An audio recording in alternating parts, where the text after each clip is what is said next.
இந்த செக்ஷன் 25 மூலியமா உங்க மேல சேலரி அட்டாச்மெண்ட்டோ, இல்ல வாரண்டோ உங்க மேல இஷ்யூ பண்ண முடியும். இந்த இஷ்யூ பண்ணக்கூடிய வாரண்ட் எல்லாம் பார்த்தீங்கன்னா, ரொம்ப நீங்க பயப்பட வேண்டிய விஷயம்லாம் இல்லங்க.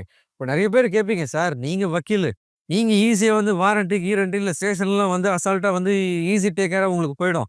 ஒரு சாமானிய மக்களுக்கு அது உண்மையிலேயே பெரிய விஷயம் தானே சார்?" அப்படின்னு கேட்டீங்கன்னா, எஸ். உண்மையிலேயே அது பெரிய விஷயம் தான். அதுக்காக மத்த சேனல்கள் மாரி, "இது வந்துருச்சு. இதுக்கு நீங்க பயப்படணும். அதுக்கு நீங்க பயப்படணும்னு" சொல்லி உங்கள பயமுறுத்தி, நான் வந்து அத குளிர்காய வேண்டிய விஷயம் எனக்கு கிடையாதுங்க. இத நீங்க ஒரு டே டு டே லைஃப்ல ஹேண்டில் பண்ணிட்டு போகக்கூடிய விஷயமா? எஸ். ஆமா. இத நீங்க டே டு டே லைஃப்ல ஹேண்டில் பண்ணிட்டு போகக்கூடிய ஒரு விஷயம் தான். நீங்க ஃபைட் பண்ணணுமா? ஃபைட் பண்ணணும் தான். ஃபைட் பண்ணாம உட்கார்ந்த இடத்துல எதுவுமே நமக்கு நடக்க போறது கிடையாது. ஒரு demand notice or loan recall notice வந்ததுன்னா, அதுக்கான அப்ராப்ரியேட் ரிப்ளை குடுத்தே ஆகணும். அருகாமையில இருக்க அட்வொகேட்ட பாருங்க. போயிட்டு, "சார் இது போல நான் கவர்ன்மென்ட் சேலரில இருக்கேன். டிமாண்ட் நோட்டீஸ அனுப்பி விட்டுட்டான். இது இன்னும் நான் வெயிட் பண்ணேன்னா, கண்டிப்பா செக்ஷன் 25ல போவான். இல்லையா ஆர்பிட்ரியே என்னோட சேலரிய அட்டாச் பண்ணுவான். அதுல போறதுக்கு எனக்கு விருப்பம் கிடையாது. அதனால இதுக்கான ரிப்ளைய குடுங்க.